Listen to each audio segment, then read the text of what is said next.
وبه نستعين على أمور الدنيا والدين وصلى الله وسلم على سيدنا محمد وعلى آله وصحبه وسلم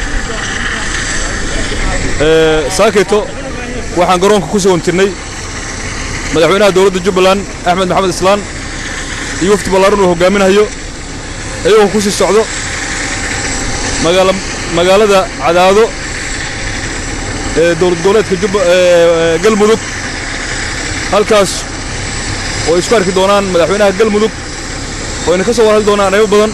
oo dan u ah Soomaaliya guud ahaan iyo gaar ahaan labada dawlad goboleed insha Allah ta'ala nabad buu ku tagay howlo badan oo dib u heshiinta Soomaaliya qayb ka ahna buu ku socdaa madaxweynuhu